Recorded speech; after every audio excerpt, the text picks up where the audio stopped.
In this Math in Minute video, we are going to go over mean absolute deviation. So the steps to find the mean absolute deviation, sometimes referred to as MAD, is to first find the mean, which is the average. You add up all the numbers and divide it by the number of numbers that you have. Secondly, you're going to find the absolute deviation from the mean, which means you're going to take each value and subtract it by the mean.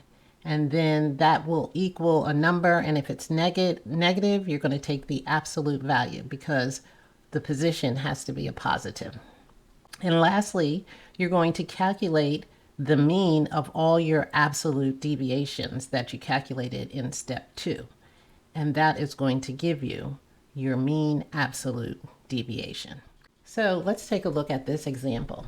We have 3, 5, 8, 9, 11, 13, 14, and 17. So what we're going to do is add those numbers up and divide it by how many numbers there are. And there are 8 numbers there. So when we add 3, 5, 8, 9, 11, 13, 14, and 17, we get 80, and we divide it by 8. And our mean is 10. Okay, our next step is to find the absolute deviation from the mean. So we're going to take each one of these numbers, 3, 5, 8, 9, 11, 13, 14, 17. We're going to take each one. For example, we're going to say our first number is 3. We're going to subtract it by our mean, which is 10. And then we would get -7. And since we're taking the absolute value of it, it would be +7. And we would have to do that for all the rest of the numbers. So let's go ahead and do that. So here on the chart, you can see where we took 3, we subtracted it by our mean of 10, we got -7. Our absolute deviation for that particular number is 7. Likewise, we did 5 minus 10, our mean, we get -5. We take the absolute value, and our absolute deviation is 5.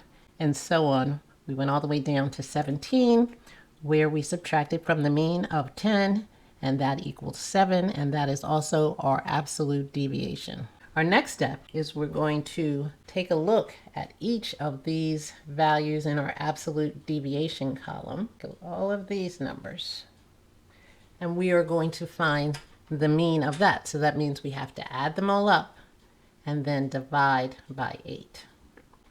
So when we added all our absolute deviations, we came up with 30, and the number of deviations we have is 8. So we have to divide our 30 by 8, and we get 3.75. So that is our mean absolute deviation. So those are the 3 steps you need to do to calculate mean absolute deviation.